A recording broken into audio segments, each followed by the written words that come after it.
నమస్కారం. లైవ్ షోకి స్వాగతం. ఈరోజు చర్చలో శ్రీ కృష్ణరాజు గారు సీనియర్ పాత్రికేయులు, ప్రముఖ విశ్లేషకులు, శ్రీ రాంభూపాల్ గారు సిపిఎం సీనియర్ నేత, శ్రీ కాకుమాన్ రాజశేఖర్ గారు వైఎస్ఆర్ కాంగ్రెస్ పార్టీ అధికార ప్రతినిధి. ఇవాళ చాలా అంశాలు ఉన్నాయి మనం ఏపీకి సంబంధించి చర్చించడానికి. వాటిల్లో కొన్నిటి మీద మనం వీడియోలు వేస్తూ కొన్ని కామెంట్లు కూడా తీసుకుందాం.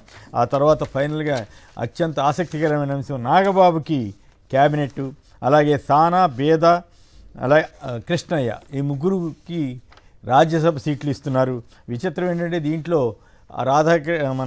చంద్రబాబు గారి మాట కంటే లోకేషే మాట చెల్లిందని అర్థమవుతా ఉంది. ప్రధానంగా వైసీపీ నుంచి వెళ్ళిన వాళ్ళకి ఇక్కడ టికెట్లు ఇవ్వటం. ఒక ఆసక్తికరమైన విషయం ఏంటంటే సానా సతీష్ మొత్తం పెద్ద అతని మీద ఆరోపణలు చేస్తూ ఆంధ్రజ్యోతి రాధాకృష్ణ పెద్ద వార్త రాసినప్పుడు కూడా సానా ముదురు ఐదని రాసిన పెద్ద ఉపయోగం లేకుండా పోయినట్లుంది. మరి ఇది ఆ పరిణామాల మీద మనం మేజర్గా చర్చిద్దాం. ముందుగా ఈలోగా కొన్ని ముఖ్యమైన అంశాలను కూడా ప్రస్తావిస్తూ ముందుకు వెళదాం. దానికి ముందుగా ఈ రోజు ఉన్నటువంటి ముఖ్యాంశాలు చూద్దాం. 100 కోట్లకు పరువు నష్టం దావా, సెకీ విద్యుత్ కొనుగోలు ఒప్పందంపై ఆ మీడియాల్లో వాస్తవాల వక్రీకరణ, నాపై ప్రసారం చేసిన కథనాలను తొలగించేలా వాటిని ఆదేశించండి, బేషరతుగా క్షమాపణలు చెప్పి ప్రముఖంగా ప్రచురించేలా ఆదేశాలు ఇవ్వండి మాజీ ముఖ్యమంత్రి వైఎస్ జగన్ గారు ఢిల్లీ హైకోర్టులో వేస్తే వాళ్ళకి నోటీసులు పంపిస్తున్న వార్తని ప్రముఖంగా ఇచ్చారు సాక్షిలో. సానా, బేదా పేర్లు ఖరారు, టీడీపీ అభ్యర్థులుగా రాజ్యసభ అభ్యర్థులుగా ఎంపిక చేసిన చంద్రబాబు, సీనియర్లకు దక్కని గౌరవం, గల్లా జయదేవ్, ఖమ్మంపాటి రామ్మోహన్, యనమలకు షాక్, డీల్ ప్రకారం బేదాకు డబ్బు బలం ఉండడంతో సానాకు ఛాన్స్, ఎంపిక తీరుపై టీడీపీలో అసంతృప్తి, 3వ స్థానానికి బీజేపీ అభ్యర్థిగా ఆర్ కృష్ణయ్య, జనసేన తరఫున నాగబాబుకు రాష్ట్ర మంత్రి పదవి, క్యాబినెట్లోకి అని సాక్షిలో ఇచ్చారు. అట్లాగే క్యాబినెట్లోకి నాగబాబు, రాజ్యసభ సీటుకు బదులుగా మంత్రి పదవి అంటూ పవన్ కళ్యాణ్ని బుజ్జగించే ప్రయత్నం అనుకుంటే ఇదంతా ఈ వార్త ఇచ్చారు.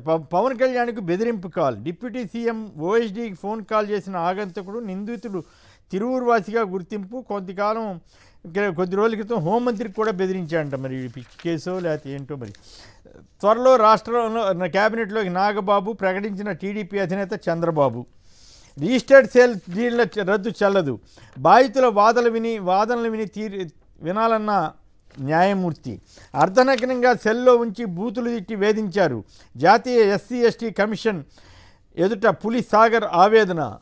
మొన్న రాజమండ్రిలో ఒక దళిత సోషల్ మీడియా యాక్టివిస్ట్ని పోలీసులు పెట్టిన చిత్రహింసలపై మాజీ ఎంపీ మార్గాని భరత్ తదితరులంతా వెళ్ళి జాతీయ ఎస్సీ ఎస్టీ కమిషన్కి ఫిర్యాదు చేశారు. అయినప్పటికీ కూడా ఆంధ్రప్రదేశ్లో ఈ దళితుల ఇంకోళ్ళని చూడకుండా కూడా ఈ వేధింపులు, హింసించటాలు, చాలా అరాచకంగా ఇంకా కొనసాగుతూనే ఉన్నాయి. డ్రగ్స్ డ్రామా వెనుక ఎవరున్నారో తెలియాలి, రాజకీయ ప్రయోజనాల కోసమే అప్పట్లో మా ప్రభుత్వంపై బురద జల్లారన్న బొత్స సత్యనారాయణ, ఇప్పుడు దర్యాప్తులో డ్రగ్స్ లేవంటూ సిబిఐ క్లీన్ చిట్. సిబిఐ వాళ్ళు కూడా 6 నెలల తర్వాత అనౌన్స్ చేయటం అంటే ఎలక్షన్ ముందేమో నోరు కామ్గా ఊరుకున్నారంటే ఇదంతా కూడా కేంద్ర ప్రభుత్వ కుట్ర, లేకపోతే సిబిఐ వాళ్ళు కూడా మౌనం పాటించడం ద్వారా కూటమికి ఉపయోగపడటం కోసం ఉపయోగపడ్డారా అన్న అనుమానాలు కూడా వస్తున్నాయి. చంద్రబాబుకు క్లీన్ చిట్ ఎలా ఇస్తారు, స్కిల్ స్కామ్ కేసులో దర్యాప్తు సంస్థల న్యాయబద్ధతపై ఇది సందేహాలను రేకెత్తిస్తోంది. లోక్సభలో చర్చకు వాయిదా తీర్మానం నోటీస్ ఇచ్చిన కాంగ్రెస్ ఎంపీ మాణిక్యం ఠాగూర్, ఆంధ్రప్రదేశ్లో పీసీసీ అధ్యక్షురాలేమో చంద్రబాబు భజన చేస్తుంటే ఈయన మాణిక్యం ఠాగూర్ మాత్రం చంద్రబాబు యొక్క కుంభకోణాన్ని ప్రస్తావించడం ఆసక్తికరమైన అంశం. మరి అది ఏంటో ఈ విశేషాలు ఈ పరిణామక్రమం అర్థం చేసుకోవాల్సి ఉంది. ఉపాధ్యాయ ఎమ్మెల్సీగా బొర్రా, మొదటి ప్రాధాన్యత ఓట్లోనే విజయం, ఈయన పీడీఎఫ్ అభ్యర్థి కావటం విశేషం. సానా, బేదా పేర్లు ఖరారు చేసినటువంటి చంద్రబాబు నాయుడు టీడీపీ రాజ్యసభ అభ్యర్థులుగా, కృష్ణయ్య ఏమో బీజేపీ తరఫున. మనోజ్ అధీనంలో మంచు టౌన్, బౌన్సర్ల సాయంతో జల్పల్లోని ఫామ్ హౌస్ స్వాధీనం, మధ్యాహ్నం సోదరుడితో మంచు లక్ష్మి చర్చలు, రాత్రి పహాడీ షరీఫ్ పోలీస్ స్టేషన్కి వెళ్ళిన మనోజ్, తనకు తన భార్యకు పిల్లలకు ముప్పు ఉందని ఫిర్యాదు, మోహన్ బాబుపై కేసు నమోదు, కొద్దిసేపటికే మనోజ్ మౌనికపై వాట్సాప్ ద్వారా మోహన్ బాబు ఫిర్యాదు, తన భద్రత ఆస్తుల విషయంలో భయపడుతున్నానని వెల్లడి, అవి తప్పుడు నిరాధార ఆరోపణలని ఎక్స్లో మనోజ్ ట్వీట్. మానవ సంబంధాలన్నీ ఆర్థిక సంబంధాలు అంటారు కదా, తండ్రి తల్లి అన్న తమ్ముడు అన్న చెల్లి వీటి విషయాల్లో ఇట్లాంటి ప్రాబ్లమ్స్ అన్నీ సహజంగానే వస్తుంటాయి అనుకోవాలి. ఈ ఆస్తుల తగాదా వ్యవహారం ఇటువంటి మీద. రైట్. అన్ని పంటలకు బీమా ఇచ్చింది వైఎస్ఆర్ కాంగ్రెస్ ప్రభుత్వమే అన్న కాకాని గోవర్ధన్ రెడ్డి గారు. ప్రస్తుతం ఆంధ్రప్రదేశ్ ప్రభుత్వం రైతులని పూర్తిగా బీమా సదుపాయమే లేకుండా వదిలే ఫ్రీ బీమా లేకుండా నానా బాధలు పెడుతోందంటూ కథనం. టమాటా రైతులు విలవిల మార్కెట్లో రూపాయికే టమాటా ధర. దీనికి సంబంధించిన వీడియోలు కూడా చూద్దాం. క్వింటాల్కు 1950 మద్దతు ఇస్తున్నామని ప్రభుత్వం చెబుతోంది, కానీ వాస్తవంగా అలా లేదు. మిల్లర్లు కేవలం 1400కి మించి కొనడం లేదన్న రైతులు వాళ్ళ ఆవేదన మీద కూడా ఒక వీడియో ఉంది. అలాగే చాగంటి నియామకం సబబు కాదు, ముఖ్యమంత్రికి 30 మంది ప్రముఖుల బహిరంగ లేఖ. అంటే టీడీడీకో లేదా దేనికో ఆధ్యాత్మిక సంస్థలకు పెడితే పర్వాలేదు, కానీ విద్యా సంస్థలకు పెట్టడం, విద్యార్థుల పేరుతోటి ఈ మూఢ విశ్వాసాలు ప్రచారం చేయడానికి ఇటువంటి నియామకాలు ఉపయోగపడతాయన్న అభిప్రాయంతో కొందరు ప్రముఖులు, ప్రత్యేకించి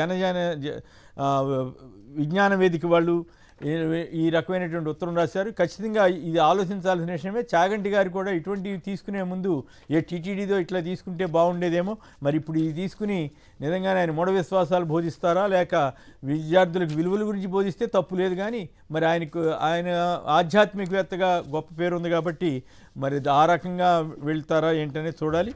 ఇక గతంలో ఈ ఆంధ్రజ్యోతిలో రాశారు, చానాముదురు కూటమి సర్కారులో చక్రం తిప్పుతున్న రాజ్యాంగేతర శక్తి. ఎప్పుడు రాశారండి? అక్టోబర్ 10, అంటే దాదాపు 2 నెలల క్రితమే రాధాకృష్ణ గారికి తెలుసు ఈయనకి ఈ లోకేష్ ఈయనకి ఇప్పించబోతున్నాడని చెప్పి. సో ఈ తెలంగాణ వార్తలు చూస్తే, తెలంగాణ తల్లి మన అమ్మ రూపమే అన్న రేవంత్ రెడ్డి, అసెంబ్లీలోకి బీఆర్ఎస్కు నో ఎంట్రీ. ఈనాడు ఆంధ్రజ్యోతులపై 100 కోట్లకు పరువు నష్టం దావా. ఈ వార్తలు ప్రధానంగా ఉన్నాయి.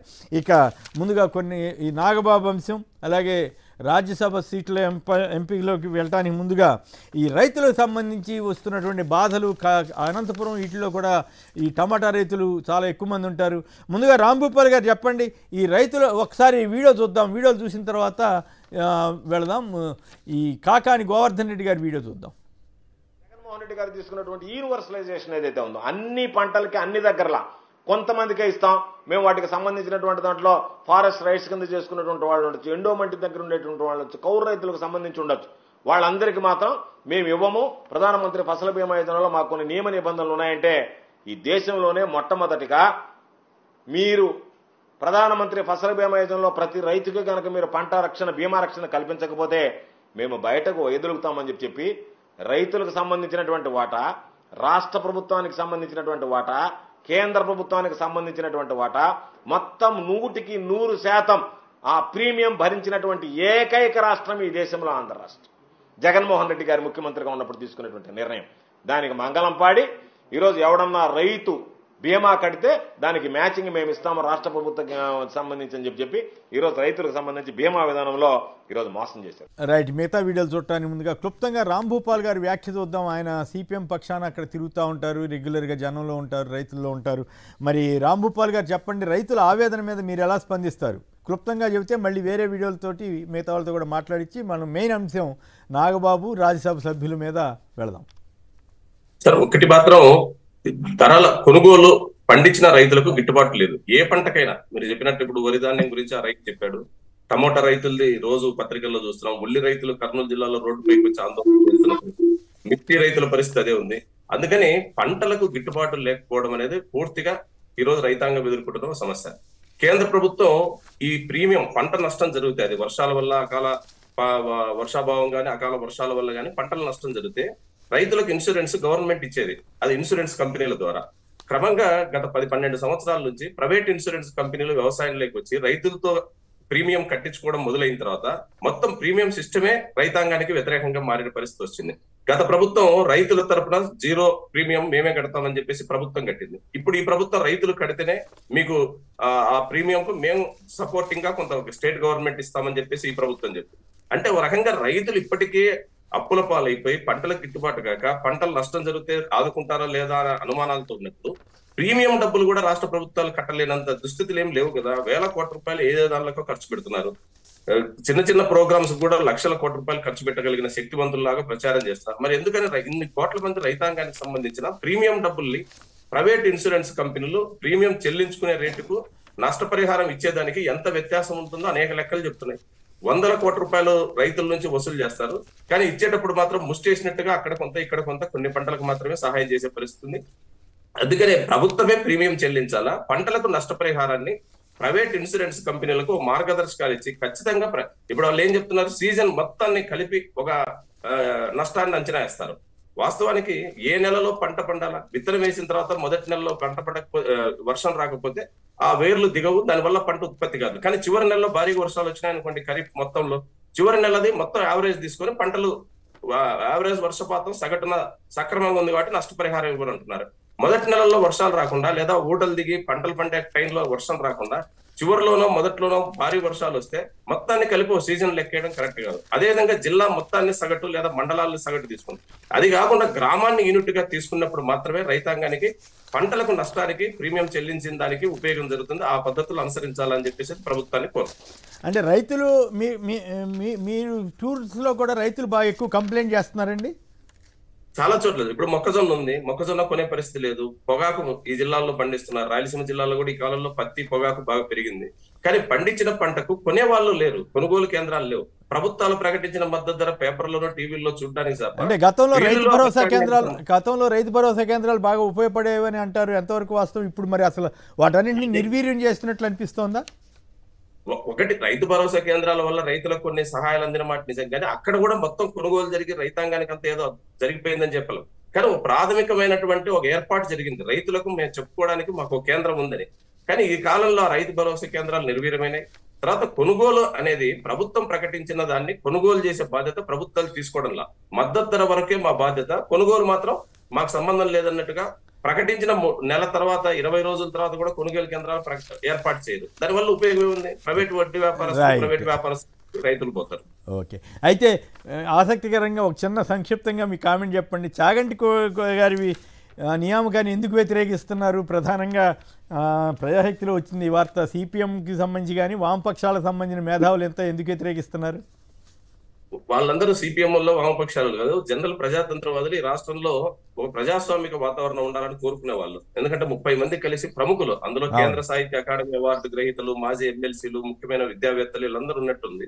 మేము కోరుతున్నది ఏమంటే రాష్ట్రాన్ని మతతత్వ రాష్ట్రంగా మార్చే ప్రయత్నం ఓవైపు పవన్ కళ్యాణ్ గారు, దాని వెనక ఆర్ఎస్ఎస్ వాళ్ళు కలిసి చేస్తున్నారు అనేది అనేక సంఘటనలు కలిసి అర్థమవుతుంది. ఇట్లాంటప్పుడు ఓ మూఢనమ్మకాల్ని అశాస్త్రీయతను బోధించే వాళ్లకు ఈ స్థానాలు కట్టబెట్టడం అంటే ఖచ్చితంగా అది ఒక భావాల్లో చాలా తీవ్రమైనటువంటి ప్రజల మీద ప్రభావం కలిగించే అవకాశం ఉంది. అందుకనే ప్రభుత్వం పునరాలోచించాలా. ఇట్లాంటి వాళ్ళకు ధర్మకర్తలకు చాలా అవకాశాలు ఉన్నాయి, దేవాలయాలు ఉన్నాయి, అక్కడ ఏదైనా కేటాయించుకోండి. కానీ ఇట్లాంటి సమాజానికి ఉపయోగపడే పనులకు విద్యావేత్తలు కొదవలేదు. అనేక మంది ప్రముఖులు ఉన్నారు ఈ రాష్ట్రంలో, ప్రజాతంత్రవాదులు ఉన్నారు, జీవితాలనే ప్రజల కోసం త్యాగాలు చేసి బతుకుతున్న నిస్వార్థ పనులు చాలా. అట్లాంటి వాళ్ళని ఎంపిక చేయండి.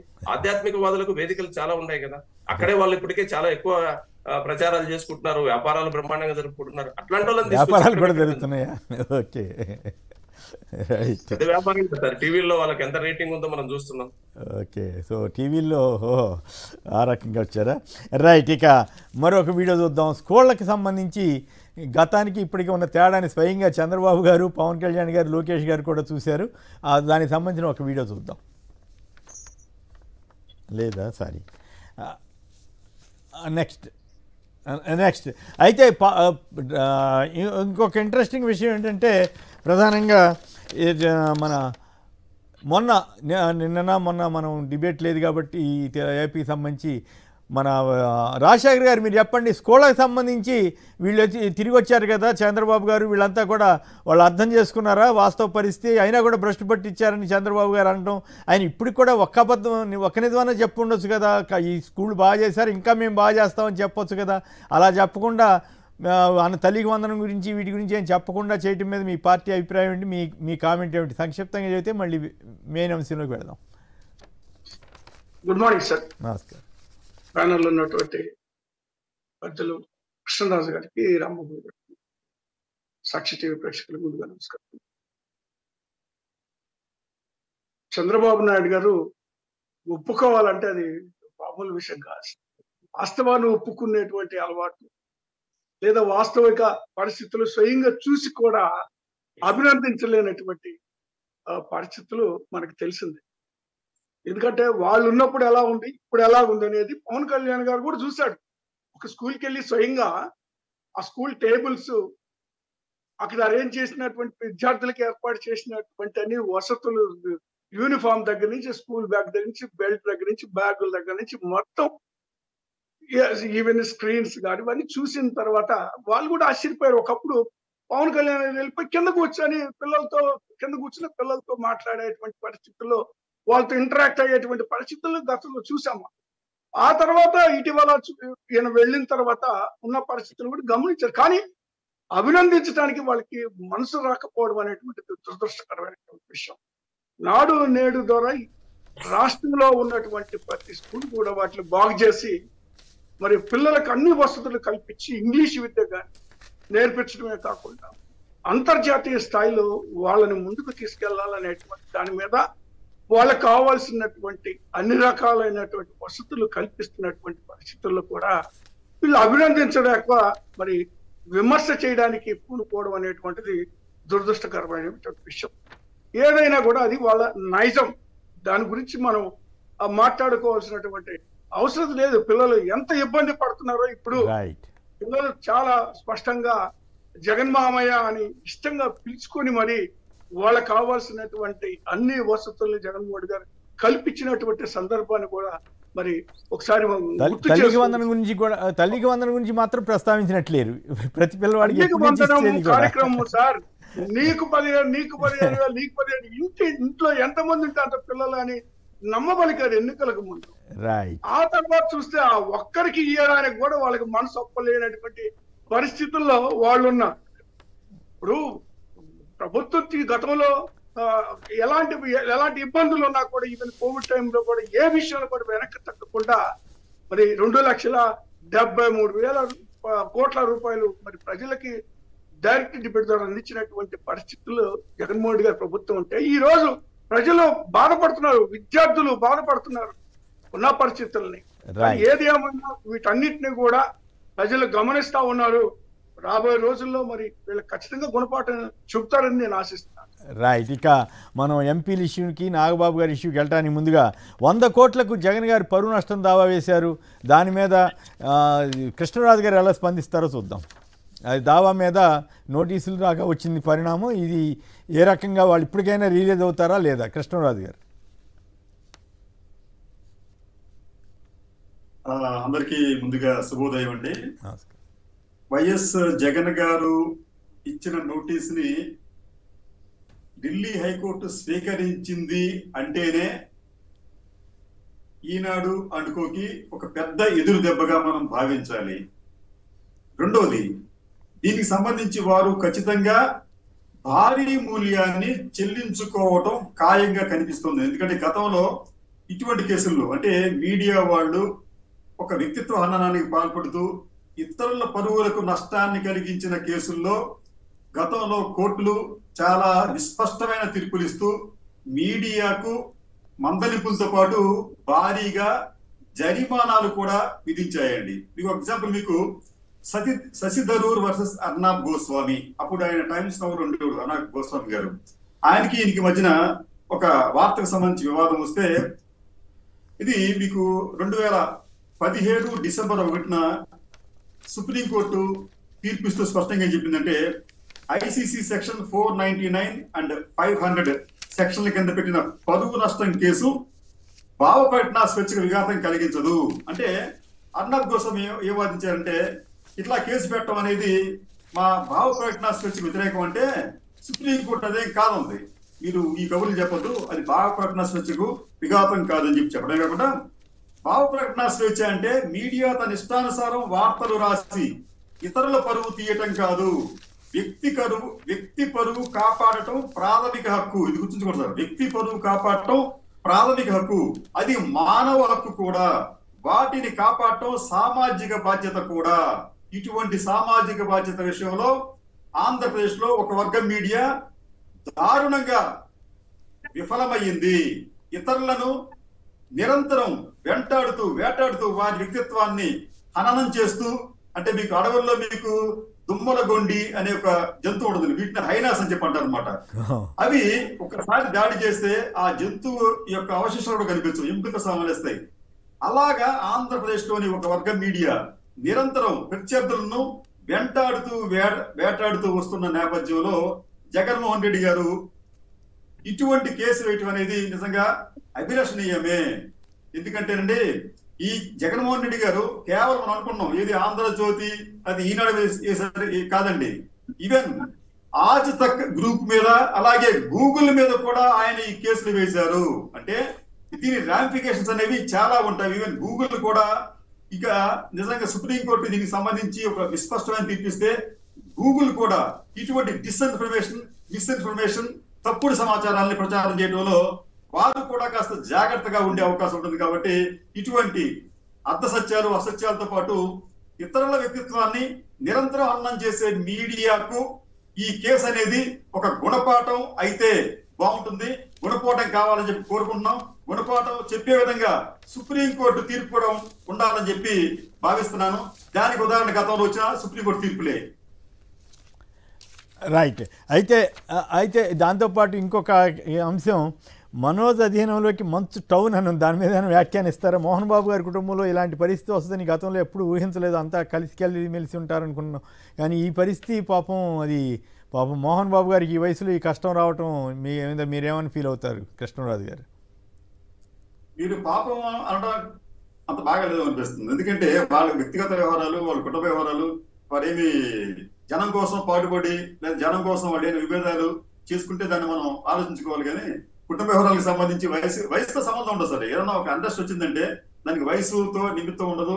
అది పూర్తిగా వారి వ్యక్తిత్వమైన వ్యవహారం. అయితే నేను ఏంటంటే మోహన్ బాబు గారి గురించి మీరు పాపం ఎక్కడ వ్యక్తం చేయాలంటే, చంద్రబాబు నాయుడు గారు ఈ రోజున వారి ఫ్యామిలీకి ఏదైతే హెరిటేజ్ కంపెనీ ఉందో ఆ కంపెనీని ప్రారంభించింది నేనే అని చెప్పి మోహన్ బాబు గారు చెప్పారు. అది వాస్తవం కూడా. ఆ విషయంలో నాకు అన్యాయం జరిగింది, దానికి మీరు పాపం అంటే నేను కూడా మీతో సంఘీభావం వ్యక్తం చేస్తాను. అంటే అనవసరంగా గొడవలు వచ్చినాయి కదా అని అట్లా నేను బాధపడ్డాను తప్ప ఎవరికైనా అట్లాంటి బాధే కదా కృష్ణరాజు గారు. రాంభూపాల్ గారు అవునా కదా బాధ, పాపం అని అంటాం తప్ప రాంభూపాల్ గారు. మీరు ఒక్కటి ముందు చెప్పేటప్పుడు మాట చెప్పారు సార్, అన్ని సంబంధాలు ఆర్థిక సంబంధాలు, మానవ సంబంధాలన్నీ ఆర్థిక సంబంధాలని కార్ల్ మార్క్స్ గారు అన్నట్టుగా ఈ 20 ఏళ్లలో ఒక మోహన్ బాబు గారే కాదు సార్, చాలా మంది జీవితాల్లో కనీసమైనటువంటి ప్రశాంతత లేదు సార్. అందరూ ఇప్పుడు చూసాం, మన అనంతపురం జిల్లాలో మడకసిర తాలూకాలో 8 ఏళ్ల అబ్బాయిని సొంత చెల్లెల కొడుకుని మేనమామ హత్య చేసేసినాడు. అదో పెద్ద సంచలనం అయింది. కారణం ఏమంటే ఆమె భర్త విడాకులు తీసుకుపోయింది, ఒంటరిగా ఉంది, ఆ పిల్లోడికి ఆస్తుంది, వాడిని చంపేస్తే ఆస్తి నాకు వస్తుందని చంపేసినాడు అని చెప్పి చెప్తున్నారు. అంటే ఎక్కడ సాధారణ ప్రజల నుంచి అన్ని తరగతుల్లో ఇది వస్తుంది. ఈ ధోరణిని ఎట్లా అరికట్టాలనేది మాత్రం పెద్ద చర్చనీయాంశమే. లేకపోతే రాబోయే రోజుల్లో మానవ విలువలు అనేది ఏమి ఉండవు. కంటిన్యూ చేయండి సార్, కంప్లీట్ చేయండి, పర్వాలేదు. చెప్పండి సార్. వ్యక్తిగత అభిప్రాయం నేను మాటలో చెప్పదలుచుకున్నాను సార్.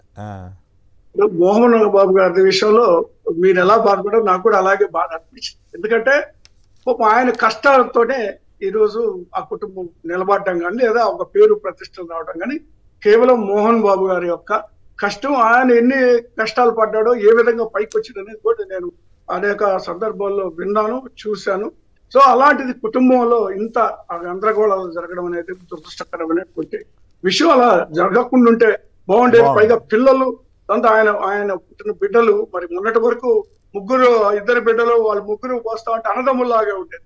అది చాలా సంతోషంగా కూడా అనిపించేది. అలాంటి కుటుంబంలో ఇంత ఇది జరగడం, పైగా మోహన్ బాబు గారు మరి రక్షణ కల్పించమని కంప్లైంట్ చేసే స్థాయికి వెళ్ళిందంటే మరి ఇలాంటి ఆర్థిక సంబంధించినటువంటి వ్యవహారాలు ఈ విధంగా అవుతాయి అంటే నమ్మలేనటువంటి పరిస్థితి. కోర్టులకు వెళ్ళటం వేరు, గొడవపడి బౌన్సర్లను పెట్టుకోవటం, పోలీసులకి దాకా వెళ్ళటం కొంచెం అది ఇబ్బందికరమైనటువంటి. ఇంకోటి ఎంబ్రాసింగ్ ఉంది. ఏది ఏమైనా అవి వెంటనే ఏదో ఒక విధంగా ఎవరో సర్దుబాటు చేసుకోవాల్సిన పరిస్థితుల్లో ఉంటే బాగుంటుందని నేను మనస్ఫూర్తిగా నేను కోరుకుంటా ఉన్నాను.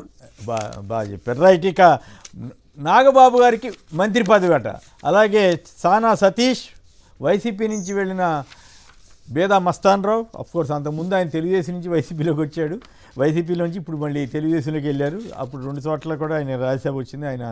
మరి అట్లాగే ఇప్పుడు అందరికంటే ఆసక్తికరమైన విషయం ఏంటంటే కృష్ణయ్య గారిని రాజీనామా చేసి బీజేపీలో చేరటం, మళ్ళీ ఆయనకి టికెట్ ఆయనకి ఇవ్వటం. అట్లాగే సానా సతీష్ని తీవ్రంగా వ్యతిరేకించిన రాధాకృష్ణకి గాలి తీసేసి లోకేష్ గారు ఆయనకే ఇప్పించారని అనుకోవాలి ఇప్పుడు వచ్చిన వార్తలను బట్టి. అట్లాగే అదే టైంలో చంద్రబాబు గారి మాట కంటే కూడా లోకేష్ మాటకే ఎక్కువగా ప్రాధాన్యత వస్తుంది అన్నదానికి కూడా ఇది ఏమైనా ఉదాహరణ అవుతుందా?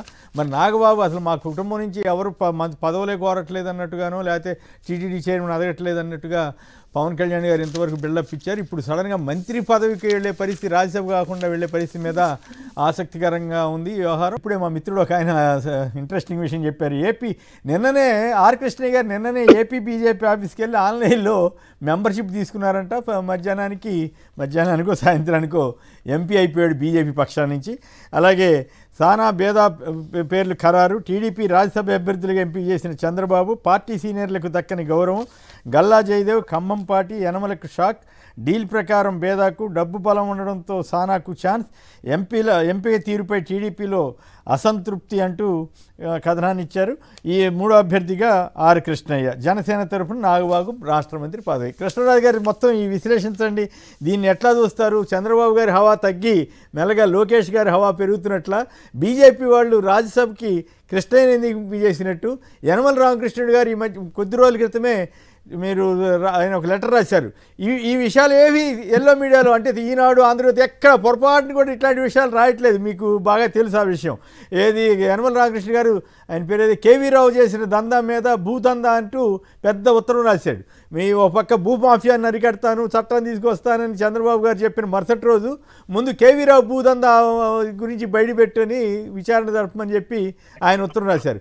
అందుకే సరే అఫ్కోర్స్ రాజ్యసభ రాదని రాశాడా, లేకపోతే రాజ్యసభ ఆయన అట్లా మాట్లాడని రాజ్యసభ ఇవ్వలేదు. కానీ ఈ పరిణామాల మీద మీకేమనిపిస్తుంది? ఒరిజినల్ టీడీపీ వాళ్ళకి కాకుండా వైసీపీ నుంచి వచ్చిన వాళ్ళకి, వైసీపీ నుంచి వచ్చిన వాళ్ళకి, వేరే పార్టీల నుంచి వచ్చిన వాళ్ళకి ఇవ్వటం ద్వారా టీడీపీ ఏమి సంకేతం ఇచ్చింది? దీనివల్ల ఆ పార్టీకి కానీ తెలుగుదేశం వర్గాల్లో కానీ ఎలాంటి సంకేతం ఇస్తోంది? నాగబాబుకి మంత్రి పదవి, ఈ వీటి మీద కామెంట్ చేయండి సార్. ఈ రోజున అనేక అంశాలు నిజానికి మీరు ముందుకు తీసుకొచ్చారు. మన సమయం పరిమితంగా ఉంది, కానీ నేను నాకు తెలిసినంత వరకు సమాచారాన్ని అందిస్తానండి. దాంట్లో ఇందాక మన కాకుమాన్ రాజశేఖర్ గారు స్కూళ్ళ గురించి మాట్లాడి మీరు కూడా ప్రస్తావించారు. అయితే ఈ స్కూళ్ళ గురించి ఆంధ్రప్రదేశ్ లో ఒక స్కామ్ జరగబోతోంది ఏమో అనిపిస్తోంది. ఈ ఎన్డీఏ ప్రభుత్వం రాష్ట్రంలోని దాదాపు 46,617 స్కూళ్లకు సంబంధించిన దాదాపు 80,000 ఎకరాల భూములను తాకట్టు పెట్టే యోచనలో ఉన్నట్లు కనిపిస్తోంది.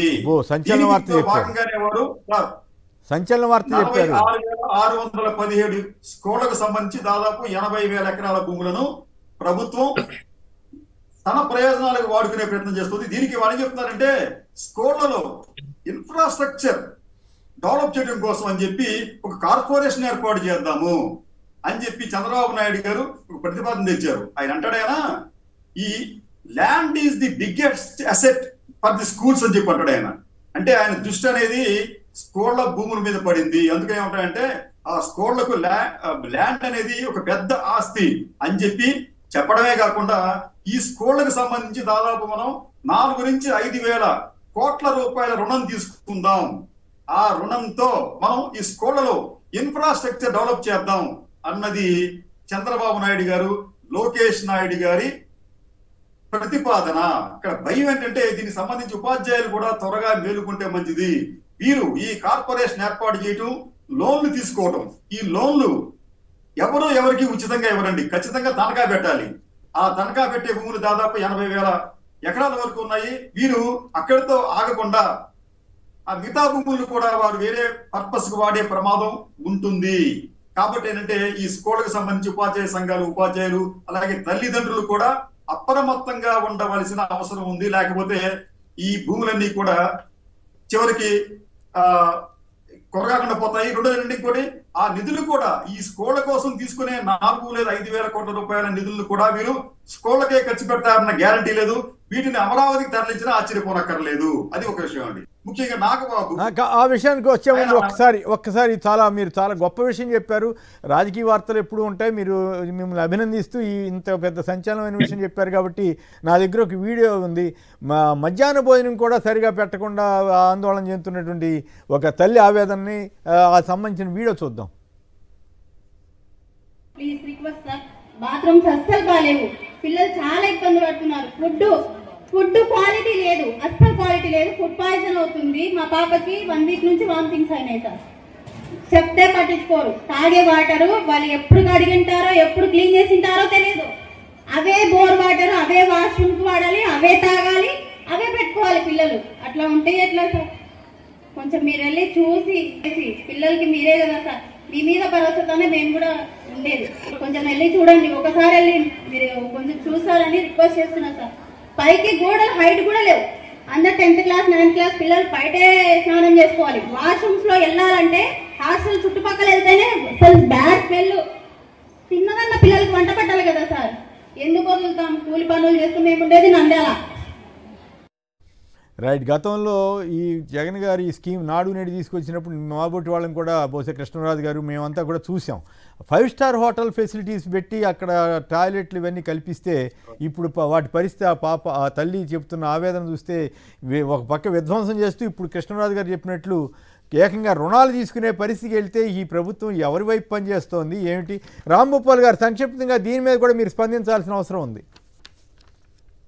సార్, స్కూల్స్ లో ఉండేదే ఇప్పుడు గవర్నమెంట్ స్కూల్స్ లో చదువుతున్నది అందరూ పేదలు, ముఖ్యంగా దళితులు, బలహీన వర్గాలకు సంబంధించిన వాళ్ళే. అక్కడ చదువుతున్న పిల్లలకు మౌలిక సదుపాయాలు కల్పించడం అంటే ఒక జనరేషన్ అభివృద్ధి చేయడం, ఒక పేదల్లో ఉన్న వాళ్ళకు నిజంగమైన సేవలు అందించడం. కానీ దురదృష్టవశాత్తు ఈరోజు ప్రభుత్వాలు దీని పట్ల శ్రద్ధ లేదు. ప్రభుత్వ విద్యను పూర్తి బలహీనం చేస్తున్నారు. ముఖ్యంగా ఇప్పుడు కృష్ణరాజు గారు చెప్పింది కనుక జరిగితే చాలా ఘోరమైనటువంటి పరిస్థితులు. ఎందుకంటే అనేక ప్రభుత్వ పాఠశాలలకు ఎకరాల కొద్ది భూములు ఉన్నాయి. అప్పుడు ఉండేటువంటి ప్రభుత్వాలు అనేక కారణాలతో అక్కడ ప్లే గ్రౌండ్ ఉండాలని, ఇంకా బిల్డింగ్లు భవిష్యత్తు అభివృద్ధి అవుతాయని చాలా దూరదృష్టితో ఊరికి దూరాన ఆ రోజు స్కూళ్ళు ఏర్పాటు చేసినారు. ఇప్పుడు అనేక కారణాలతో అవి మంచి సెంటర్లోకి వచ్చినాయి. వీటికి విలువ కూడా పెరిగింది. ఈ విలువ పెరిగిన దాన్ని అవకాశంగా తీసుకొని ఇప్పటికే చాలా మంది కబ్జాలు, రోడ్ల వెడల్పు చేస్తే ముందు ప్రభుత్వ స్కూళ్లను, ప్రభుత్వ కాలేజీల గోడలు పడగొట్టేస్తారు. ఎందుకంటే దానికి అడిగేవాడు అనాథలు ఉన్నట్లు ఉంటారు కాబట్టి దాన్ని పడగొట్టేస్తారు. రేపు రాబోయే రోజుల్లో తాకట్టు పెట్టి కనుక రుణాలు తీసుకునేదే నిజమవుతే మాత్రం ఆంధ్ర రాష్ట్రంలో విద్య ఇప్పటికే ప్రభుత్వ విద్య బలహీన పడిపోయింది. ఇక ఆ పరిస్థితి వస్తే ప్రభుత్వ అంటే ఇక్కడ ఒక చిన్న పాయింట్ మీరు కూడా మరి అంగీకరిస్తారా లేదా అనేది చూడాలి. గతంలో జగన్ గారు నాడు నేడు పేరుతో స్కూళ్ళని బాగు చేయించడం, తర్వాత అనేక రకరకాల మార్పులు తీసుకురావటం, ఇవన్నీ మరి ఆ పరిస్థితి నుంచి ఇప్పుడు ఆ తల్లికి వందనం, అమ్మఒడి అనే ఇస్తే మేము తల్లికి వందనం ఇస్తామన్నారు. అవేమి ఇవ్వకపోగా ఇప్పుడు ఈ రుణాల కోసం ఆస్తులను తాకట్టు పెట్టే పరిస్థితికి వెళ్ళటం అనేది అప్పటికి ఇప్పటికి ఉన్న తేడాన్ని మీరు గమనించారా? ఖచ్చితంగా నాడు నేడు వల్ల కొన్ని ఫస్ట్ సెకండ్ ఫేజ్ లో ఏవైతే బిల్డింగ్లు రీకన్స్ట్రక్షన్ అయినాయో ఖచ్చితంగా అక్కడ చాలా సదుపాయాలు ఉన్నాయి. ఎందుకంటే నేను ఒక నెల రోజులుగా ఈ జిల్లాలో పోయిన 2022 అక్టోబర్ నెలలో నెల రోజులు జిల్లా అంతటా పాదయాత్ర చేశాను. ఆ సమయంలో అన్ని ప్రభుత్వ స్కూళ్ళలోనే పడుకున్నాం నైట్ పూట. నిజంగా అక్కడ మీరు అన్నట్టుగా చాలా మార్పులు వచ్చినా అవన్నీ కూడా ఉపయోగపడింది. కానీ జరగాల్సింది ఏంటంటే స్లేట్ ఒప్పందం పేరుతో కొన్ని ప్రపంచ బ్యాంక్ తో మనం తీసుకున్న తర్వాత కన్స్ట్రక్షన్ తో పాటు అక్కడ అవసరమైనటువంటి విద్యకు మన టీచర్స్ ఏర్పాటు కానీ ఇతరత్ర విషయాల్లో ప్రభుత్వం అందులో ముఖ్యంగా ఒక అధికారి వ్యవహరించిన తీరు చేసిన మంచి పని అంతటిని చెడగొట్టేసింది. ఆ అధికారి ఎవరు అనేది మీ అందరికి తెలిసిన విషయమే. కానీ వాస్తవానికి చేసిన పర్పస్ ని పక్కదారి పట్టించే ప్రయత్నం జరిగింది. మేము ఇప్పటికి కోరుతున్నాం ఆ మౌలిక సదుపాయాలు మరింత అభివృద్ధి చేయండి. మీరు నిజంగా విద్యను కాపాడాలనుకుంటే అది వదిలేసి తాకట్టు పెట్టేది, లేదా స్కూళ్ళకు పిల్లలు రాలేదు కాబట్టి స్కూల్లో విలీనం అనే పేరుతో మళ్ళా కొత్త డ్రామా నాటడం. డిఎస్సి నోటిఫికేషన్ అనౌన్స్ చేసినారు, వాయిదాలు పడుతూనే ఉన్నాయి. మళ్ళీ జూన్ అని చెప్పాడు చంద్రబాబు గారు. ఇప్పటికీ 2 సార్లు వాయిదా పడింది. రేపు దీపావళి అన్నారు, దీపావళి పోయింది. వచ్చే కాలంకి ఏ పండుగ వస్తుందో తెలియదు. పండుగలు వస్తున్నాయి, పోతున్నాయి. డిఎస్సి మాత్రం తల్లికి వందనం సంగతి మాత్రం ఎక్కడ నోరు విప్పలేదు. మెగా 1,20,00,000 మంది తోటి మేము మీటింగులు పెట్టామన్నారు. స్కూల్లో పేరెంట్స్ కి పిల్లలకు కలిపి పండగ అంట. అసలు వాళ్ళకి తల్లి వందనం ఇవ్వకుండా పండగ ఎట్లుంటది? వందనం ఇస్తామన్నారు కదా, అది ఇస్తే కదా వాళ్ళు ఏమైనా పిల్లలు చదివించుకోవడానికి వీలయ్యేది. ఒక్క నిమిషం సార్, చెప్పండి. అది ఇప్పుడు కృష్ణరాజు గారు చెప్పారు చూడండి. స్కూల్స్ అటువంటి అక్కడ ఏదైతే భూములు ఉన్నాయో అది 80,000 ఎకరాల వరకు తాకట్టు పెట్టింది. చంద్రబాబు నాయుడు గారికి స్కూల్ బిల్డింగ్లు తాకట్టు పెట్టేది ఏంటంటే మరి ఈ గుడి భూముల్ని దేవాదాయ శాఖకు సంబంధించిన ఆస్తుల్ని అమ్మకానికి పెట్టినటువంటి చరిత్ర మీకు 1998 అనుకుంటే నాట్ రాంగ్. ఆ టైంలో నేను పిసిసి 2 రాష్ట్రాలు కలిసిన సందర్భంలో పిసిసి సెక్రటరీ ఉన్నాను సార్. అప్పుడు ఆ టైంలో మరి వాడు అమ్మకానికి 3,75,000 ఎకరాల మరి దేవాదాయ భూములు అమ్మకానికి పెట్టినప్పుడు నేనే హైకోర్టులో పోయి స్టే తీసుకొచ్చాను సార్. ఆ టైం చంద్రబాబు నాయుడు గారి అధికారులు 3,75,000 ఎకరాలు 2 రాష్ట్రాల్లో కలిపి ఇప్పుడు ఉమ్మడి ఆంధ్రాలో ఉన్నటువంటి వాటికి నేను ఎస్ రామచంద్రరావు గారు హైకోర్టు అడ్వకేట్ సీనియర్ వారి దగ్గరికి వెళ్ళి నేను అప్పుడు కలిసి దీనికి స్టే తీసుకొచ్చి ఆపేశాను సార్. లేకపోతే అమ్మకానికి పెట్టేసి మరి ఆయన అన్ని ఏర్పాట్లు చేసుకున్నటువంటి సందర్భంలో పేపర్ ప్రకటనలు కూడా ఇచ్చినటువంటి సందర్భంలో నేను ఆపేశాను సార్. కాబట్టి ఆయనకి బడి భూములైనా గుడి భూములైనా ఒకటే సార్. గొప్ప విషయమే కాదు ఆయనకి. ఏదైనా తాకట్టు పెట్టాలి. కాబట్టి బడిలో ఏముందని ఒక పాట ఉంది. అట్లాగే ఇప్పుడు చంద్రబాబు గారికి ఆ పాట వినిపించి వాటి బడి గొప్పతనాన్ని తెలియజేయాల్సిన అవసరం ఉందనుకుంటా. రైట్. సుధాకర్ రెడ్డి గారు కాణిపాకం. సుధాకర్ రెడ్డి గారు నమస్కారం, మాట్లాడండి సంక్షిప్తంగా. నమస్కారం కుమార్ గారు, మీకు ప్యానెల్ ఉన్న సభ్యులకి శుభోదయం. మాట్లాడండి. ముఖ్యంగా ఈరోజు మాజీ ముఖ్యమంత్రి వర్యులు ప్రజ్ఞాశాలి కర్ణాటక ప్రభుత్వానికి అనేకమైన సేవలు చేసిన ఎస్ఎం కృష్ణ గారు చనిపోయారు. ఆయనకు ఆయన కుటుంబానికి ఆత్మస్థైర్యం చేకూర్చారని, ఆయన ఆత్మకు భగవంతుడు మనశాంతిని కలిగించారని కోరుకుంటూ ముఖ్యంగా రైతుల విషయం ఒకటి ముఖ్యంగా చెప్పదలుచుకున్నాను.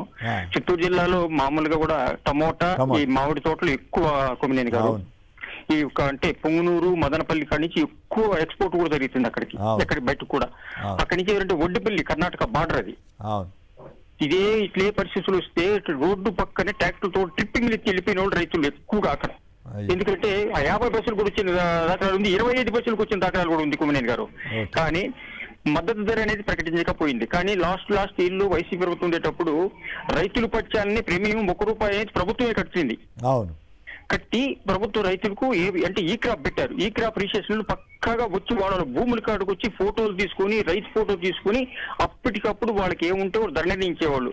మామిడి తోటల్లో కూడా అయినా ముందే కలెక్టర్ వచ్చి మార్కెట్ యార్డ్ కాడికి వచ్చి ధర నిర్ణయించేవాడు 19,000, 15,000 అని. ఆ ధర కంపల్సరీ చూసి పెట్టిన వాళ్ళు కూడా కొనాలి కుమ్మనేని గారు.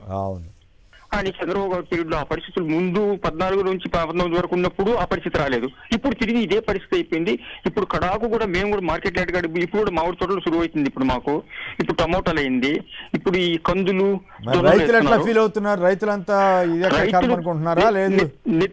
చంద్రబాబు గారు వచ్చారు, ఇంకా మన కర్మ మంది అతో ప్రతి ఒక్క మామిడి తోట రైతులు అయితే ముఖ్యంగా అనుకుంటారు. రైతు భరోసా కూడా ఇవ్వలేదు కదా. రైతు భరోసానా ఏం పేరు పెట్టాడు ఆయన? 20,000 చొప్పున ఇస్తానన్నారు కదా, ఇంతవరకు ఏం ఇచ్చినట్లేరుగా. అన్నదాత సుఖీభవ అది చాలా మంది ఇప్పుడు యాక్చువల్లీ చెప్పాలంటే 14,000 మాకు వచ్చిండాలి కుమ్మనేని గారు అన్నదాత సుఖీభవ. కానీ ఇంతవరకు దాని ఊసి ఇప్పుడు 4,005 కోట్లు 5,000 కోట్లు పెట్టాం బడ్జెట్ అని అంటున్నారు. కానీ దానిపైన ఇంతవరకు ప్రస్తావన లేదు. మోడీ గారి మటుకు సంక్రాంతి 15 తారీఖు మటుకు మళ్ళా PM కిసాన్ వేస్తామని. ఓకే చాలా కీలకమైన పాయింట్ చెప్పారు సుధాకర్ గారు. ఇక కృష్ణరాజు గారు చెప్పండి, ఏమిటి నాగబాబు అలాగే ముగ్గురు ఎంపీలు? సార్, ముందుగా నాగబాబు గారికి మంత్రి పదవి ఇవ్వబోతున్నారు. ఒకానొక రోజున పవన్ కళ్యాణ్ గారు ఇటువంటి వారసత్వ రాజకీయాలను తీవ్రంగా ఖండిస్తూ తానైతే అటువంటి పనులు చేయనని చెప్పి చాలా స్పష్టంగా చెప్పిన వ్యక్తి ఈ రోజున తన రక్త సంబంధీకుడికే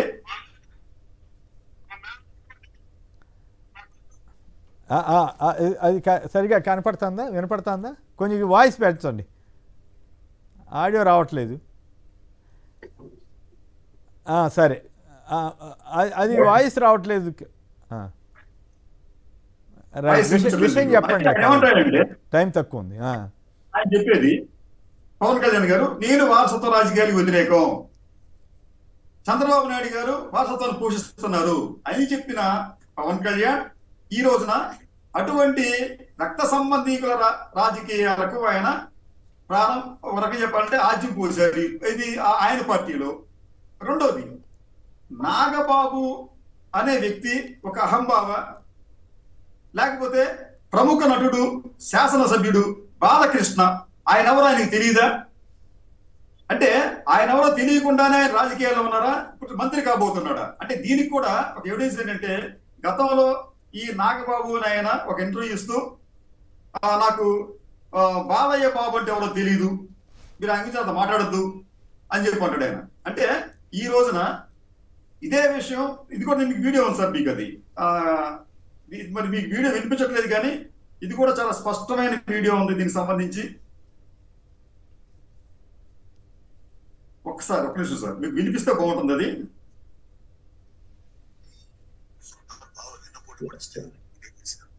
అంత మహానుభావుడు పట్టుకుని పెట్టారు కదా, ఏమైంది లైఫ్, ఆయన జీవితం ఏం చేశారు?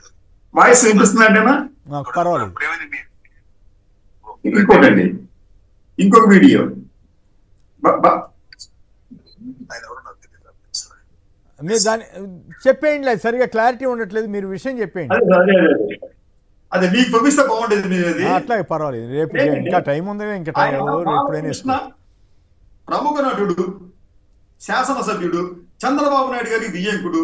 ఆయన ఎవరో నాగబాబుకి తెలియకపోతే అసలు ఈ రాజకీయాలు ఏమిటి, ఈ రాష్ట్రం ఏంటి, ఈ వ్యవహారం ఏంటి, అసలు తెలుగుదేశం పార్టీ వాళ్ళు ఏమైపోవాలి?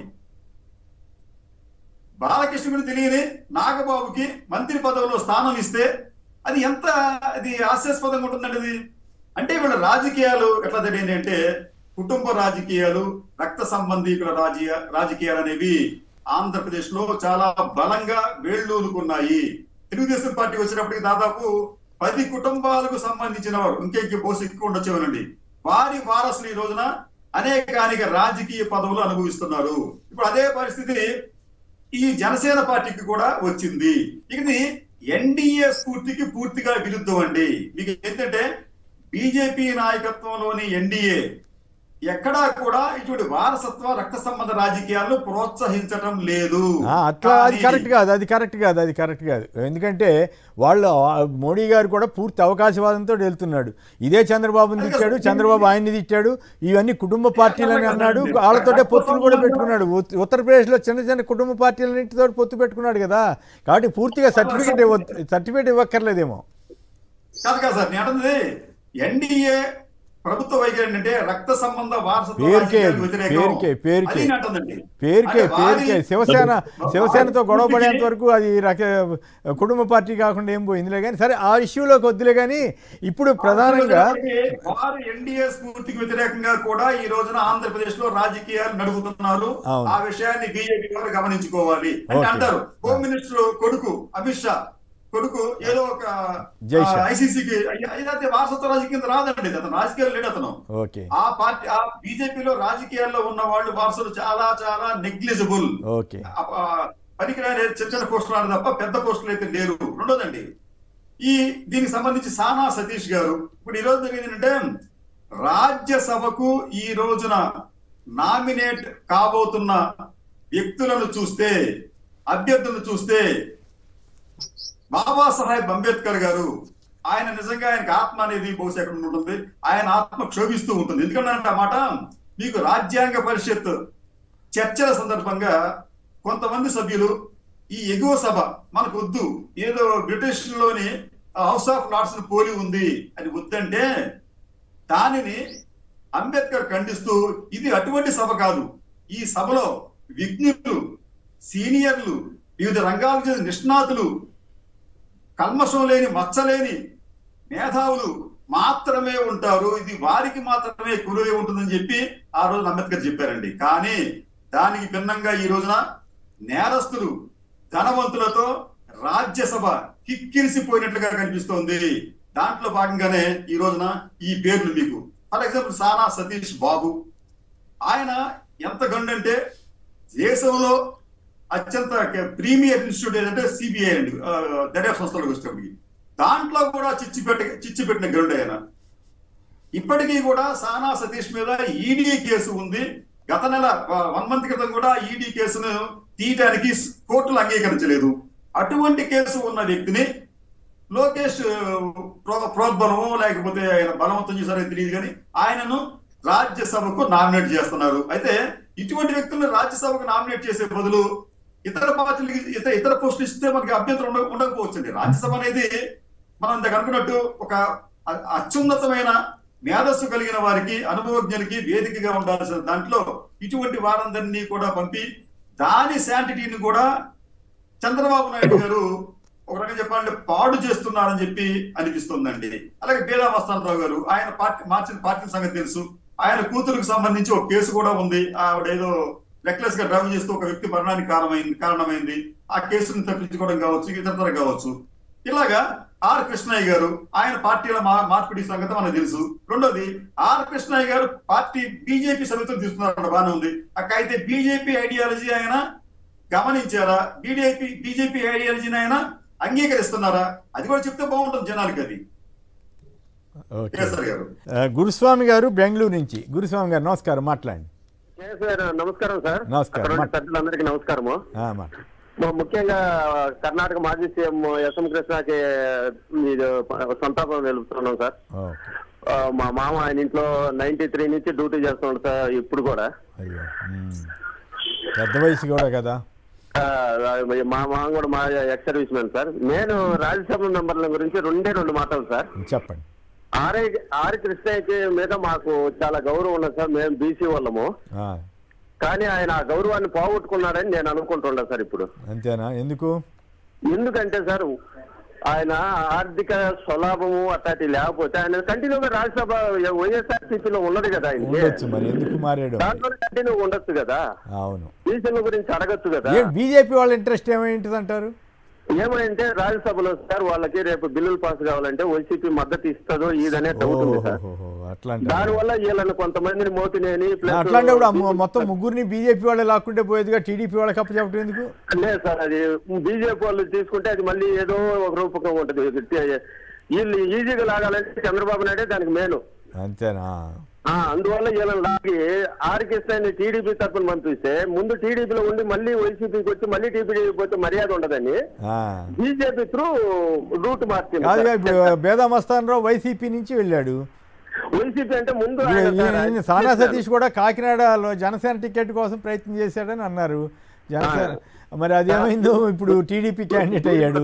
అంటే ఇక్కడ పాయింట్ ఏంటంటే చంద్రబాబు గారి హవా తగ్గి లోకేష్ గారి హవా అక్కడ వరకు పనిచేసింది. అసలు చంద్రబాబు గారికి ఇప్పుడు యనమల వీళ్ళెవ్వరికీ టికెట్లు ఇవ్వలేని పరిస్థితిలో పడ్డాడు కదా. యనమల ఎప్పటి నుంచో అడుగుతున్నాడు. అది కరెక్టే సార్. లోకేష్ హవా పవన్ కళ్యాణ్ వరకు పైకి చెప్పడం సార్. పవన్ కళ్యాణ్ కూడా ఏం సార్ నాగబాబు మంత్రి పదవి ఇప్పించుకున్నాడుగా.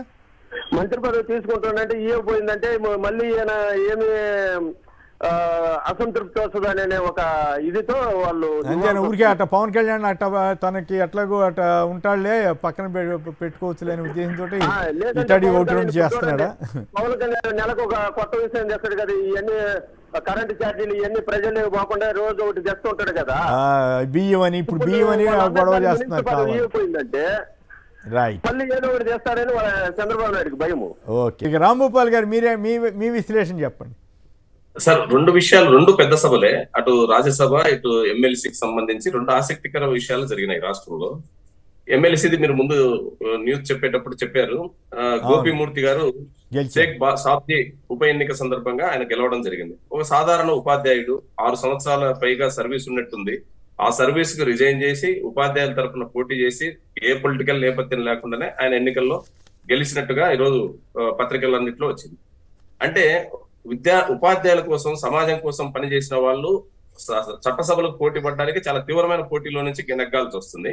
డబ్బు మూటలుండి రాజకీయాలను వ్యాపారంగా మార్చుకుని కులాన్ని అవకాశంగా తీసుకునే వాళ్ళు రాజ్యసభకు పెద్ద మనుషుల్లాగా పోతున్నారు. కాబట్టి ఇది రెండు విచిత్రంగా రాష్ట్రంలో జరుగుతున్నాయి. మనం ఒక విషయాన్ని అర్థం చేసుకోవాలి. ఇప్పుడు ఆర్ కృష్ణయ్య గారు ఉన్నారు. ఒక సామాజిక విషయం మీద చాలా ఫైట్ చేసి సుదీర్ఘకాలం ఆయన బీసీ తరగతుల్లో గుర్తింపు, గౌరవాన్ని పొందినటువంటి వ్యక్తి. ఆయన ఎందుకు రాజకీయాల్లోకి వచ్చినాడు అనేది వేరే విషయం. వచ్చిన తర్వాత స్థిరత్వం లేకపోవడం అనేది విశ్వసనీయతను ఎట్లా పెంచుతుంది? అనేక రకాల ఆయన తెలంగాణలో పనిచేసినాడు. తెలంగాణ అక్కడ ఉన్న కాలంలో ఫైట్ చేసిన లీడర్ గా గుర్తింపు ఉంది. ఆ తర్వాత ఇక్కడికి వచ్చి ఆంధ్రలో వైసీపీ తరఫున రాజ్యసభ, ఇప్పుడు పోయి బీజేపీలో రాత్రికి రాత్రి బీజేపీలో ఏ విధానాలు నచ్చి కృష్ణయ్య గారు చేరారో ఆయన చెప్పుకోలేదు. ఎందుకంటే కృష్ణమాదిగ, ఆర్ కృష్ణయ్య గారు వీళ్ళందరినీ బీజేపీ ఆకర్షించడం వెనక ఒక సామాజిక ఇంజనీరింగ్ చేసి రాబోయే రోజుల్లో ఆంధ్ర రాష్ట్రంలో, తెలుగు రాష్ట్రాల్లో కులంతో పాటు మతం తత్వంతో పాటు కులాన్ని వాడుకోవాలని చెప్పేసి ఒక పెద్ద కుట్రపూరితంగా వ్యవహారాలు నడుస్తున్నాయి. అందులో భాగంగానే కృష్ణయ్య గారు లాక్కున్నట్టుగా కనపడుతుంది. ఆయనకు రాజ్యసభ ఇచ్చారు. నిజంగా బీజేపీలో కొరత ఉందా? బీజేపీలో నాయకులు లేరా? ఇప్పటికే ఇక్కడ తెలుగుదేశం నుంచి వైసీపీ రాంభూపాల్ గారు ఇంకో ఇంట్రెస్టింగ్ విషయం ఏంటంటే బీజేపీ సోషల్ మీడియాలో నడుస్తోందంట. మోడీ గారు అసలు బీసీఏ కాదని చెప్పి మరి ఈయన తిట్టేవాడంట కదా, విమర్శించేవాడంట కదా. ఇప్పుడు ఆయన్ని బీజేపీ తీసుకోవడం ఏంటో, ఆ రోజు పార్టీలో చేర్చుకోవటం ఏంటో, ఇంక మా పార్టీ విత్ డిఫరెన్స్ అని చెప్పుకునే పార్టీలో సాయంత్రానికి ఈ పదవి రావడం ఏంటో విచిత్రంగానే ఉంది. డిఫరెంట్ ఏం లేదు సార్. వ్యాపారం ఇప్పుడు కృష్ణరాజు గారు చెప్తున్నారు వాళ్ళ దాంట్లో వారసులు లేరని. ఇంకో సందర్భంలో చర్చ పెడితే ఎంతమంది రాజకీయ వారసులు బీజేపీలో ఎంపీలు ఎమ్మెల్యేలు ముఖ్యమంత్రుల స్థానంలో కూడా వారసులు వచ్చినారో చాలా లిస్ట్ ఉంది. నేను చెప్పదలుచుకుంది ఏమంటే కృష్ణయ్య గారు లాంటి వాళ్ళు మీ వ్యక్తిత్వాలను ఎందుకు ఓట్టుకోవాలా? బీజేపీ ఏ విషయాల్లో బీసీలకు దళితులకు సేవ చేస్తుందో మీరు చెప్పండి. ఇప్పటికే మనుధర్మం కావాలంటుంది, సనాతన ధర్మం కావాలని పవన్ కళ్యాణ్ గారు చెప్తున్నారు. మనుధర్మం సనాతన ధర్మంలో దళిత బలహీన వర్గాలకు ఏ న్యాయం జరుగుతుందో మీరు చెప్పండి. ఏమి లేకుండా మీ స్వార్థం కోసం లేదా వాళ్ళ కుట్రలో మీరు బలైపోయి ఆ సామాజిక తరగతులు ఎందుకు బలి పెడతారు? అదే విధంగా ఈ రోజు మిగిలిన ఇద్దరు రాజ్యసభ సభ్యులకు సంబంధించి ఆయన ఎందుకు బలవుతాడు? మధ్యలో మీరు బలేవాళ్ళు, ఆయన హ్యాపీగానే ఉన్నాడు. బలైతే మీరు అన్నట్టు దళితాకి వెనుకబడిన వర్గాలు అవుతారు. ఒక వ్యక్తికి పేరు రావడానికి చాలా కష్టపడాల్సి వస్తుంది. ఆ కష్టాన్నంతటిని తీసిపోయి ఎవరి ముందో మీరు ఎందుకు పోగొట్టుకుంటున్నారని నేను అనేది ఆయన. అదే విధంగా మిగిలిన ఇద్దరు రాజ్యసభ సభ్యులు ఓన్లీ సంచుల మూటలతో గెలిచినట్టుగా ఆ పదవులు దక్కించుకున్నట్టుగానే భావించాల్సి వస్తుంది. ఏ ప్రతిష్ట వాళ్ళ వ్యక్తిత్వానికి సంబంధించి ఏ విషయాల్లో గొప్ప వాళ్ళో చెప్పనండి. పలాని సామాజిక సేవలు చేసినారు, లేదా పలాని సంఘ సేవలో పాల్గొన్నారు, పలాని ఇంకో కార్యక్రమంలో వీళ్ళు మేధావులు అందుకని వీళ్ళకి ఇవ్వాల్సి వస్తుందని నిన్నటి వరకు తిడతారా?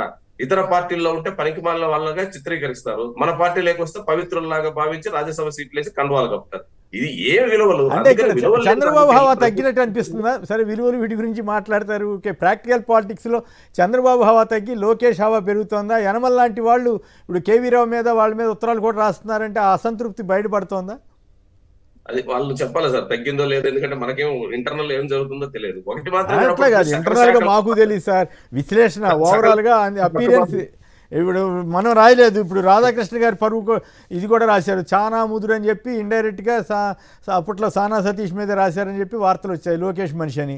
అయినప్పుడు కూడా రాధాకృష్ణకి కూడా హవా తగ్గినట్టే కదా, రాధాకృష్ణ పరువు కూడా గాలి కూడా తీసేసినట్టే కదా. టీటీడీ ఆయన నాయుడు గారికి ఇవ్వద్దని చెప్పి ఆయన ప్రచారం చేసి గట్టిగా గొడవ చేశాడంట. ఇప్పుడు ఈ సానా సతీష్ వ్యతిరేకంగా వార్తలే ఉన్నాయి. సో ఇప్పుడు ఇవన్నీ చంద్రబాబు ఈయన మాట వింటాడేమో కానీ లోకేష్ రాధాకృష్ణ తీసి పక్కన పారేసినట్టేనా అని సహజంగానే వస్తుంది కదా. వాళ్ళు ఆలోచిస్తారు. కానీ నాగబాబు గారిని ఈ రోజు ఏ ప్రాతిపదికన మంత్రి పదవి ఇస్తున్నారో తెలియదు. ఓన్లీ జనసేన పవన్ కళ్యాణ్ గారి అన్న కనుకనే ఇస్తున్నారా, లేదో ఆయన ఏమన్నా పలాని రాజకీయ నాయకుడిగా అనుభవం ఉంది, ఆయన ఇప్పుడు తక్షణం ఎమ్మెల్సీ బాధ్యత ఇచ్చి ఆ పదవి ఇచ్చి ఆ ద్వారా మంత్రిని చేయాల్సిన అత్యవసరం రాష్ట్రంలో మంత్రుల కొరత ఉండి ఇస్తున్నారో చెప్పాలి. నిజంగా నాగబాబు గారు మాట్లాడిన కొన్ని వ్యాఖ్యలు, కొన్ని విషయాల్లో ఆయన వ్యవహరించిన తీరు చాలా విమర్శనాత్మకంగా ఉంది. మరి అట్లాంటి వ్యక్తిని చంద్రబాబు నాయుడు గారు మంత్రివర్గంలో తీసుకుని అర్జెంట్ ఏమొచ్చిందో, దానికి రాజకీయాలను ఎందుకు నడుపుతున్నారో, కూటమిలో ఇప్పటికీ ఒక ఐక్యత వాతావరణం లేదు అనే దానికి ఇట్లాంటి సంఘటనలన్నీ కనపడుతున్నాయి. కాబట్టి రాబోయే రోజుల్లో ప్రజలు జడ్జిమెంట్ చేయాల్సిందే. ఎవరి ఆధిపత్యం కొనసాగుతుంది, ఎవరి ఆధిపత్యం తగ్గింది, ఎవరి భావాలు అక్కడ గెలుస్తున్నాయి అనేది ప్రజలు అన్ని గమనిస్తున్నారు. సరైన సమయంలో సరైన తీర్పు ఇస్తారు ఇట్లాంటి రాజకీయాలకు. రాజశేఖర్ గారు రాజ్యసభ ఒక్క నిమిషం, మోహన్ రావు గారు విజయవాడ నుంచి. మోహన్ రావు గారు నమస్కారం, మాట్లాడండి. ఎలా ఉంది ఈ నాగబాబు గారికి మంత్రి పదవి అంట? చాలా సంతోషంగానే ఉందా? అలాగే వైసీపీ నుంచి వెళ్ళిన వాళ్ళకి, రాధాకృష్ణ వద్దన్న వాళ్ళకి మంత్రి రాజ్యసభ సభ్యులు ఇస్తున్నారు, బాగానే ఉందా? అదేనండి, నమస్తే అండి అందరికి. అసలు బీసీని ఎంతో గౌరవించి జగన్ గారు ముగ్గురికి పదవులు ఇస్తే, రాజ్యసభ పదవులు ముగ్గురు కూడాను రాజీనామా చేసి బీసీలు పదవి తీశారండి. అందులో ముఖ్యంగా చెప్పాలంటే ఆర్ కృష్ణయ్య ఎంత దరిద్రంగా వ్యవహరించాడంటే అప్పుడు అంత ఇదిగా పార్టీలు మారటం. మరి ఆర్ కృష్ణయ్యని మేము ఎంతో గౌరవించేవాళ్ళం. ఓకే, బీజేపీ తీసుకుందంటే తెలంగాణలో ఇప్పుడు వాళ్ళకి కావాలండి. తెలంగాణలో బీజేపీ నాయకులు ఎవరు మాకొద్దు అంటున్నారంట, వ్యతిరేకిస్తున్నారని ప్రచారం జరుగుతుంది. మరి ఎంతవరకు వాస్తవం? అయితే తెలంగాణలో బీసీని తీసుకొస్తాడని ఆర్ కృష్ణని బీజేపీ వాళ్ళు, చంద్రబాబు గారు కూడా సీఎం పదవి ఇస్తానని చెప్పి ఆయన ఆఫర్ పెట్టాడు. అప్పుడు అయినా ఆయనకి కృష్ణయ్య గెలిచాడు కానీ కనీసం అపోజిషన్ లీడర్, శాసనసభలో పార్టీ లీడర్గా కూడా ఇవ్వలేదు తర్వాత రోజుల్లో. అవునండి, కానీ తెలంగాణలో బీజేపీ అట్టడుగు నుంచి ఇప్పుడు కొద్దిగా పైకి వస్తుంది కదండి. బీసీల మద్దతు తీసుకున్నామని ఆర్ కృష్ణ తీసుకుంటానికి కారణం అంతేనంటారా? రాజశేఖర్ గారు. కుమ్మినేని గారు రాజ్యసభ దానికి సంబంధించి మరి అదే చెప్పారు కదా, అది సంబంధాలు, మానవ సంబంధాలు, ఆర్థిక సంబంధాలు అనే ఏ విధంగా ఇప్పుడు నాకు మిత్రులు మాట్లాడారు. రాజకీయ సంబంధాలు కూడా ఆర్థికమైనటువంటి సంబంధాలను మరొకసారి చంద్రబాబు నాయుడు గారు నిరూపించారు. ఆ తర్వాత మన నాగబాబు గారికి మంత్రి పదవి అనేటువంటిది కూడా ఇక రాజకీయంగా మన పవన్ కళ్యాణ్ గారికి అనివార్యమైనటువంటి పరిస్థితి. ఎందుకంటే నాకు బాగా తెలుసు, రాజకీయాలు మన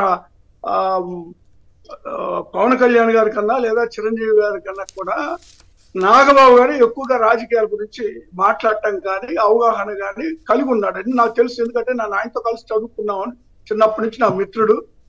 అనేక సందర్భాల్లో రాజకీయమైనటువంటి చర్చలే నాతో మాట్లాడు. ఎందుకంటే నేను ఆల్రెడీ రాజకీయాల్లోకి దిగిపోయినటువంటి పరిస్థితుల్లో, ఆయన సినిమాల్లో ఉన్న పరిస్థితులు అనేక సందర్భాల్లో మీ ఇద్దరం హైదరాబాద్ లో కలుసుకున్నటువంటి సందర్భాల్లో ఆయన చెప్పడం జరిగింది, రాజకీయాల గురించే మాట్లాడతాడు.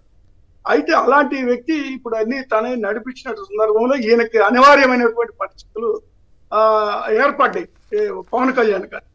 కాబట్టి ఇప్పుడు అక్కడ కావాల్సింది ఏంటంటే అర్హతలు అనేటువంటిది కాదు. ఇప్పుడు రాజ్యసభకి సంబంధించి కూడా చూడండి, ఇప్పుడు అవతల ఖమ్మంపాటి రామ్మోహన్ రావు సీనియర్ ఉన్నారు, యనమల రామకృష్ణ కానీ, లేదంటే దేవినేని ఉమా గారు కానివ్వండి, లేదంటే మరి ఇంకా చాలా మంది ఉన్నారు, ఒకళ్ళని కాదు నాకు తెలిసిన వరకు.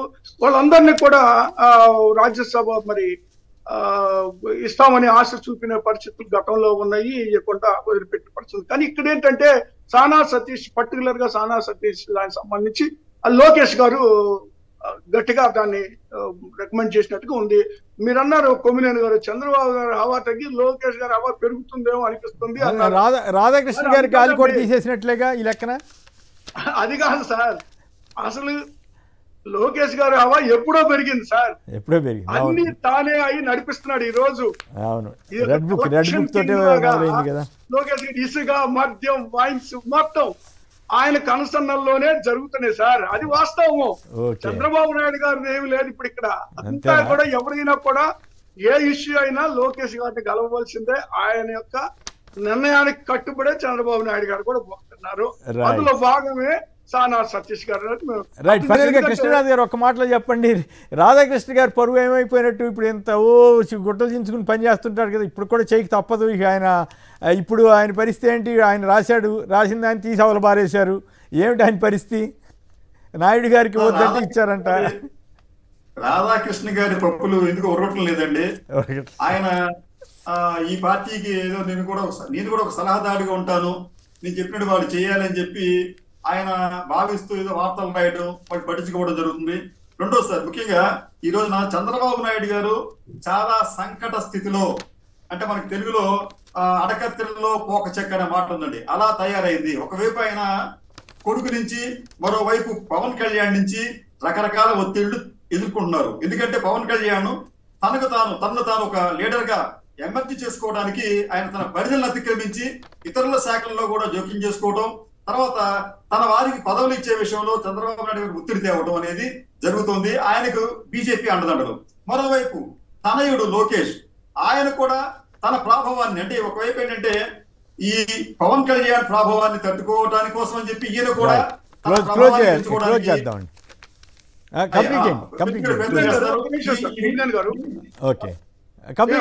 కృష్ణరాజు గారు. అదే సార్, వీరిద్దరి ఒత్తిడి మధ్యన చంద్రబాబు నాయుడు నలిగిపోతున్నారు. రైట్.